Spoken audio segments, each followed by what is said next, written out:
When I speak of the narcissistic mind, I do not speak merely of vanity, nor of the shallow preoccupation with the mirror, but of a deeper psychic distortion that arises when the original wound of childhood festers in the dark corridors of the soul.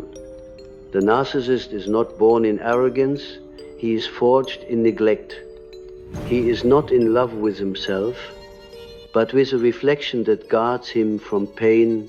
His obsession with the image is a desperate ritual of survival, a magic act to hold the fragmented self together. Every child, when wounded, learns to build an inner kingdom to protect the fragile seed of being. But when the wound is profound, the kingdom becomes a fortress, and the soul becomes a prisoner within its own defense. You see, the psyche is not a straight line. It is a labyrinth. Every trauma folds the labyrinth inward, bending the corridors until the child no longer knows the path back to the center. The ego, that delicate bridge between inner and outer reality, becomes like a cracked mirror, still reflecting but distorted. The narcissist lives trapped within that mirror. He speaks to his own reflection and calls it love, yet beneath his grandiosity lies terror, the terror of being unseen, unloved, unworthy of life itself. This pattern begins in the first theater of human existence, the home. The child looks upon the parent as the first God, the first universe. When the parent fails to mirror back love, the child concludes not that the parent is inadequate, but that he himself is unworthy of being loved. That conclusion is too painful to face directly, so the psyche performs a miracle of inversion. It creates a false self, a luminous mask that compensates for the unbearable truth.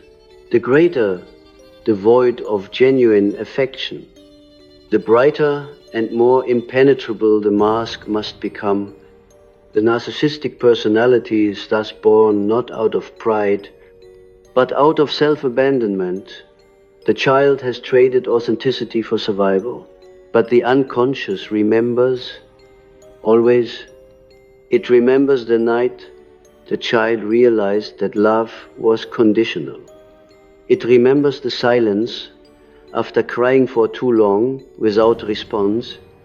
It remembers the moment when connection felt like death and detachment felt like safety. These memories do not fade. They sink like stones into the unconscious sea, shaping the current of the adult's relationships. Later in life, this person will reenact the original wound endlessly, seducing admiration to fill the void, controlling others to avoid rejection, manipulating love to avoid vulnerability. He becomes an actor in a divine tragedy, repeating a childhood dream where he was both king and orphan. Yet one must not hate the narcissist, for he is a mirror of a collective wound. We live in a civilization that worships image over essence, applause over authenticity, light over shadow. The narcissistic epidemic is not the illness of the few. It is the symptom of an age that has forgotten the sacred art of reflection. The child who grows up unseen becomes the adult who cannot see himself. And what we cannot see, we must project. Thus, the narcissist's world becomes a hall of mirrors. Each person he meets is either a reflection of his glory or a threat to his illusion. He loves not the other, but the reflection the other provides.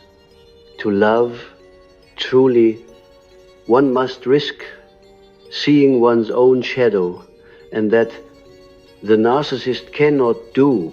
In my studies of the psyche, I found that every trauma seeks symbolic resolution. The psyche speaks not in words, but in images, in dreams, myths, and archetypes. The narcissistic wound is the story of Narcissus himself, gazing into the pond, not out of self-love, but out of self-forgetting. He had never truly seen himself before. The reflection became his only reality. The myth is tragic not because Narcissus loved himself, but because he could not distinguish between reflection and soul. So too does the narcissist drown in his own image, unable to drink the living water beneath the surface. If we journey deeper, we discover that beneath the narcissist's mask lies the archetype of the wounded child. This archetype is ancient, dwelling within every one of us. It represents the first encounter with suffering, the moment innocence collides with the world's indifference. When integrated, the wounded child becomes a healer, the wounded healer archetype, the one who transforms pain into compassion. But when repressed, it mutates into its shadow, the narcissistic protector who defends against pain by inflating the ego. The child says unconsciously, "If I cannot be loved for who I am, then I shall be adored for what I appear to be." Thus begins the unconscious pact with illusion. The narcissistic mind is a closed system. It feeds on its own reflection. It cannot truly receive love because love requires vulnerability, and vulnerability threatens the false self with extinction. So the narcissist substitutes control for intimacy. He manipulates admiration as a kind of psychic currency, trading attention for a sense of existence. Without it, he collapses inward, spiraling into the same emptiness that haunted him as a child. This collapse is the secret terror of the narcissist, to fall back into the abyss of the unmirrored self. That abyss is what he spends his entire life avoiding. Yet, it is also the only place where healing can begin. The shadow of the narcissist is profound loneliness. It is the loneliness of a soul trapped in the mirror it built to survive. And yet, within this very trap lies the key to liberation. The same mechanism that distorts the power of imagination can also redeem, for the unconscious never condemns. It only repeats until understood. If the narcissist could dare to look beyond the reflection, to see not the image, but the pain beneath, he would begin the sacred work of individuation, the journey toward wholeness. Individuation requires the destruction of the false self, the dissolution of the mask, the surrender of the illusion that one must be perfect to be loved. This process feels like death because it is a kind of death, the death of the image. The ego resists this with all its might, for it fears annihilation. But what dies is not the true self, only the shell that has hidden it. To encounter one's shadow, the rejected, wounded aspects of the psyche, is the beginning of resurrection. The narcissist must meet the child he abandoned long ago, the one who still waits in the dark for someone to say, "You are enough."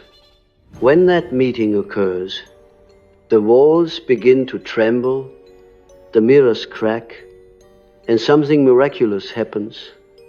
Empathy returns, and with empathy, life begins anew. The healing of the narcissistic mind is not achieved through moral condemnation, but through understanding. We must approach it as we would a sacred wound, not to shame it, but to reveal its meaning. The trauma that created it was not chosen, it was inherited from generations of emotional blindness. Each parent mirrors only what was mirrored to them.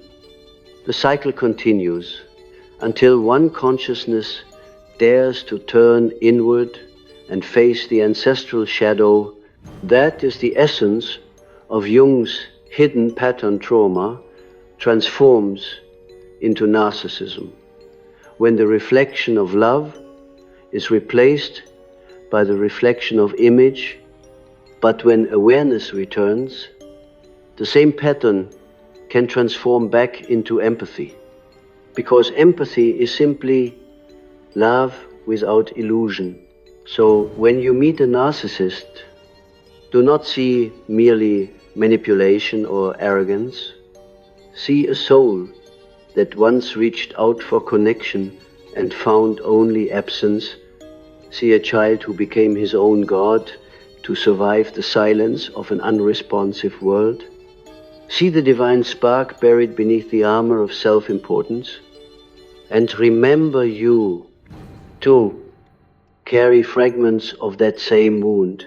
Every time you seek validation instead of authenticity, every time you chase perfection instead of peace, you participate in the same pattern. The difference lies in awareness. To see the pattern is to begin freeing yourself from it. The tragedy of the narcissistic mind deepens when the false self begins to believe in its own illusion. At first, it was a mask for survival, a temporary disguise that kept the child safe from emotional annihilation. But over time, this mask hardened into identity. The child forgets that there was ever a face beneath it. This forgetting is not accidental, it is the psyche's most cunning defense. For to remember would mean to feel again the unbearable. Thus, the adult who walks through life as a narcissist is not consciously lying. He has simply mistaken the reflection for the real. The mirror becomes not a surface, but a world. When I explored the inner world of patients who exhibited narcissistic structures, I saw not monsters, but abandoned temples, holy places desecrated by neglect. The altar of the true self was still there, covered in dust, hidden behind centuries of shame and fear. The narcissist fears shame more than anything else. Shame is the shadow of love denied. It is the echo of "you are not enough" that still reverberates in the unconscious. Every act of grandiosity is an exorcism of that shame. Every performance, every demand for admiration is a ritual to silence the inner cry that once went unheard. But the unconscious is not fooled. It records every lie we tell ourselves and transforms it into symbols that appear in our dreams. The narcissist often dreams of mirrors, of empty rooms, of applause that never ends but never satisfies. He may dream of being pursued not by enemies, but by shadows that carry his own face. These are not nightmares, they are revelations. The psyche is attempting to reunite him with his forgotten child, the one locked away at the beginning of the story. Yet he resists. He fears that opening that door will destroy him. In truth, it would only dissolve the illusion. There is something profoundly spiritual in this dynamic. The narcissist unconsciously replaced the fall of Lucifer, the angel who sought to replace the divine light with his own. But even this myth is misunderstood. Lucifer's fall was not merely rebellion, it was separation. The same separation occurs in childhood, when the soul is cut off from its source of love. The ego must then create its own sun to orbit around. The narcissist's need for admiration is symbolically the longing of the fallen angel to be seen again by God. Yet God never left the light, merely turned inward. The path of redemption, therefore, is not upward toward more brilliance, but downward into the shadows where the original separation occurred. Let us speak of repression, for it is the architect of the false self. The child who experiences neglect, ridicule, or abuse cannot safely express anger or despair. To survive, these emotions are buried deep in the unconscious. They do not disappear, they become forces of possession. Repressed rage turns into the need for domination. Repressed sorrow turns into coldness. Repressed fear becomes control. The adult who seeks to control others is, in truth, attempting to control his own unbearable feelings. Thus, the narcissistic mind is not evil. It is terrified, it fears its own depth. Imagine a man standing at the edge of an abyss. He has built 1,000 mirrors around him, so he will not have to look down. Each mirror reflects a different image of perfection, success, beauty, superiority. But beneath the mirrors, the abyss waits. The abyss is the unconscious. It contains not only pain, but also life. The mirrors shine, but they do not breathe. To break them feels like death. Yet, only in breaking them can he inhale again the air of the soul.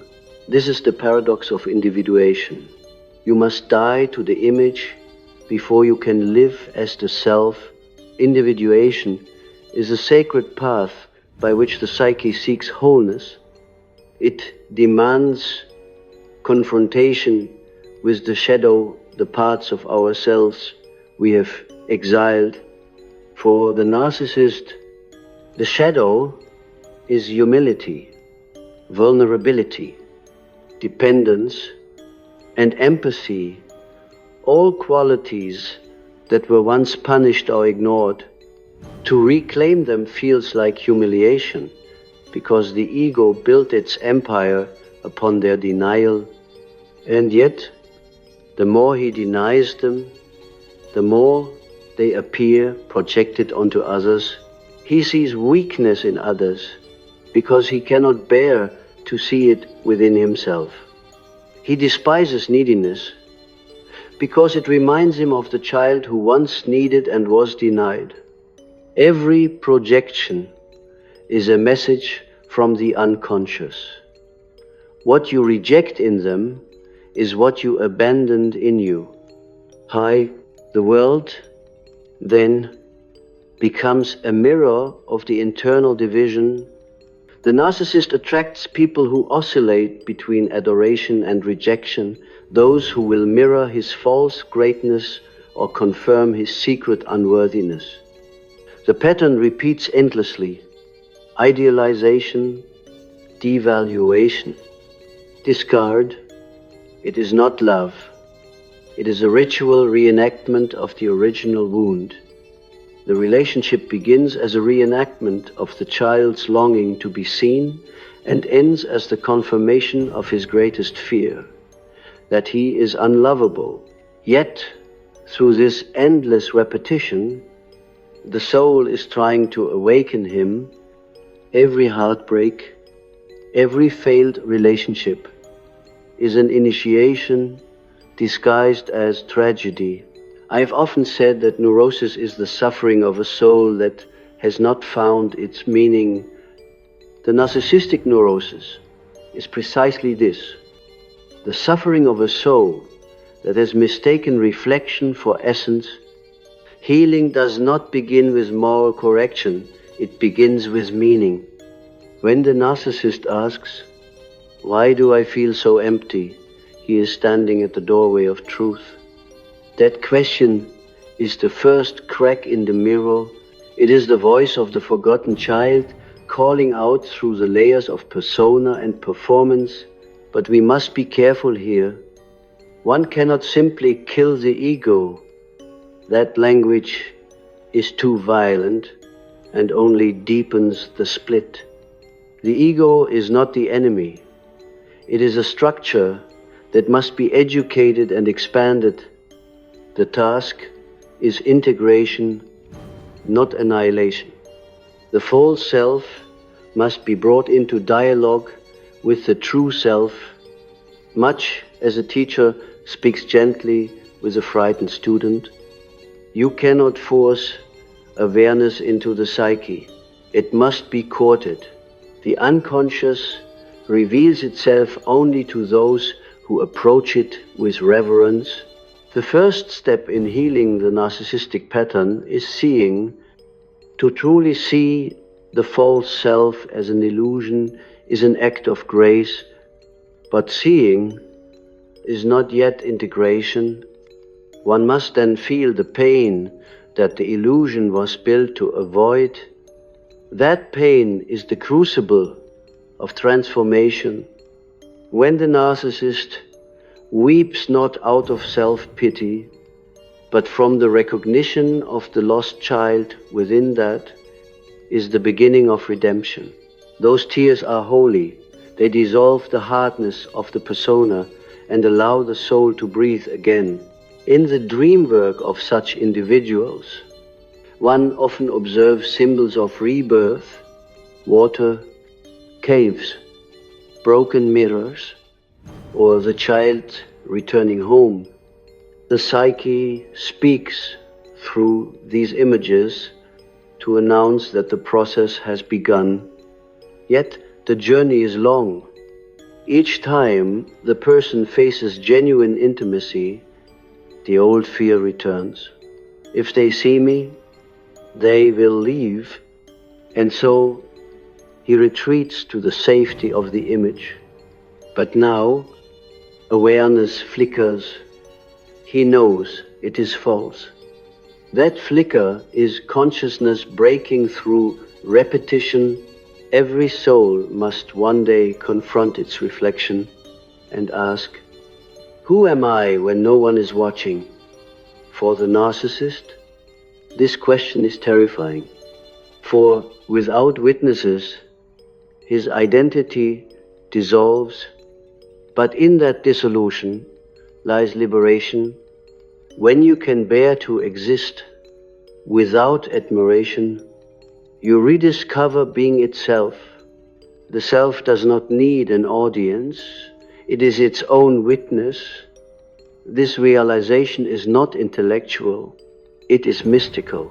It is the return of the child to the heart of the self, the reunion of what was divided.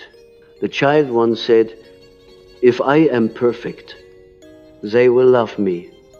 The adult must now whisper, "Even in imperfection, I am whole." That is the essence of individuation. Not to become flawless, but to become real. The narcissist's brilliance, his charisma, his creative energy, all of these are not evil. They are sacred powers trapped in distortion. When the illusion breaks, these same forces become instruments of healing. The one who once sought worship becomes capable of love. The one who once manipulated others becomes a guide for the lost. Every shadow, when integrated, transforms into light. So do not curse the narcissist within or without. Understand him. He is a mirror showing humanity its own estrangement from the soul. We are all born dependent on reflection. Every infant needs the gaze of love to know it exists. Civilization itself has become a narcissistic system, feeding on admiration and performance. To heal it, each individual must descend into the personal unconscious and retrieve the forgotten child. Only then will collective empathy return. The salvation of the world begins with the healing of one reflection at a time. The confrontation with the anima is where the mask begins to tremble. In every man, the anima is the image of the inner feminine, the bridge between consciousness and the depths of the unconscious. In the narcissistic psyche, the anima is not integrated. She is imprisoned. She was rejected when the child learned that tenderness led to shame, that emotion invited humiliation, that dependence brought pain. Thus, the narcissist does not relate to the feminine as a living reality, but as a projection, an idealized or degraded figure who reflects his own wounded capacity for feeling. The same applies in reverse to the woman whose inner animus has become tyrannical. Her masculine energy turns to control and superiority, defending her from the chaos of vulnerability. The anima, however, is not silent. She calls through longing, through dreams of beauty, through the aching hunger for connection that no admiration can satisfy. In the narcissistic man, this yearning is often mistaken for romantic obsession. He seeks the perfect other who will finally complete him, who will mirror the divine image he feels exiled from. But every such relationship ends the same way the mirror cracks, and he blames the other for reflecting his imperfection. What he cannot yet see is that the anima he seeks in another is the very soul he abandoned in himself. The confrontation with the anima is terrifying precisely because it forces the man to feel again. She demands that he descend from the sterile heights of idealization into the living waters of emotion. The anima does not heal through logic. She heals through suffering consciously endured. When the narcissist begins to feel genuine sorrow for his inner child, he begins to awaken her. When he can look upon his own brokenness without judgment, she appears not as a fantasy woman, but as the living presence of soul. Then, slowly, the walls begin to soften, and empathy seeps through the cracks like light through old stone. In this stage of individuation, the narcissistic persona starts to disintegrate. It is not destroyed violently, rather, it is shed like an old skin. This shedding feels like loss, the loss of certainty, of control, of identity. But what remains beneath is something infinitely more real. The man discovers that his emotions, once feared as weakness, are actually the roots of wisdom. The feminine within him does not humiliate him, she humanizes him. To weep is not to fail, it is to return to the flow of life. Then comes the shadow. The shadow is not evil. It is everything we have refused to acknowledge. For the narcissist, the shadow is immense, because he has spent a lifetime denying all imperfection, to face the shadow, is to meet the child again angry, grieving, ashamed. It is to confront the truth that the grand image was a lie built to escape rejection. In this confrontation, the ego experiences a symbolic death, the mask crumbles, and the raw psyche stands exposed before itself. It is an initiation by fire. Many describe this as a dark night of the soul. The dreams grow violent, the emotions unbearable. The individual may feel stripped of meaning, disoriented, empty. But this emptiness is sacred. It is the psychic vacuum that appears before rebirth. Only when the vessel is emptied of illusion can the self, the divine core, fill it with truth. The narcissistic mind, which once demanded worship, now collapses into humility. And in that humility, grace enters. This is where love, true love, begins its alchemy. Love is not a sentiment here. It is a force, an energy of transformation that burns away falsehood. When one experiences authentic love, it annihilates the false self because it penetrates the illusion of separateness. The narcissist has always sought love that confirms the image. Now he meets love that destroys it. This is why he resists it at first. Genuine intimacy feels like death to the ego for the first time. Someone sees behind the mask and yet does not flee. That gaze is redemptive. It mirrors not perfection, but essence. The anima, when fully integrated, teaches the man to love not as performance, but as participation in the divine rhythm. He no longer uses others to reflect his worth. He sees them as mirrors of the same soul. Light he carries within, love becomes service, not seduction. Compassion becomes the natural expression of his healed empathy. What was once manipulation becomes communion, and the most astonishing realization dawns that the child who was once unloved was never unworthy, only unseen. The divine has been watching all along, waiting for this return. The narcissistic mind is an alchemical vessel. The fire that once burned for attention now becomes the fire of transformation. The grandiosity that once sought to dominate becomes vision. The sensitivity that once caused shame becomes empathy. The ambition that once concealed emptiness becomes the will to serve. In this way, the shadow is transmuted into gold. This is the process. The ancients called the opus contra naturam, the work against nature, against the instinct to avoid pain. By enduring the fire consciously, the soul creates its own light.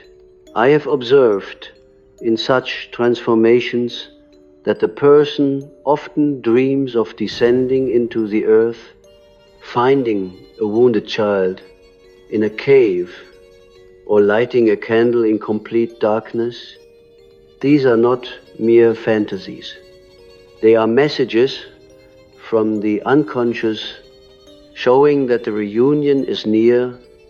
The cave is the womb of rebirth. The candle is the spark of the self illuminating the forgotten corridors of being. The narcissist's original wound, I am unseen, is rewritten as revelation. I see myself. Lo, when this moment occurs, even briefly, a profound stillness enters the psyche. The endless hunger for admiration subsides because the self no longer needs to be witnessed to exist. The mirror becomes unnecessary, what remains is presence quiet, luminous, real. The person may weep not out of pain, but out of recognition. To be seen by one's own soul is the highest form of love, yet the transformation is not linear. The old pattern returns in cycles. Each return is a test not to punish, but to strengthen awareness. Every time the ego tries to rebuild the old illusion, the consciousness remembers the truth that love without vulnerability is not love. That image without soul is emptiness. That power without compassion is ruin. Slowly, the two worlds, inner and outer, begin to harmonize. Relationships become sacred laboratories where the self learns to mirror without manipulation, to connect without control. To witness such integration is to see resurrection in psychological form. The narcissistic mind, once ruled by defense and isolation, becomes a vessel of reflection for others. What was once a mirror of vanity becomes a mirror of understanding. This is why I have said that the greatest gift of the healed narcissist is empathy, for who better to understand the hunger for love than one who has starved for it.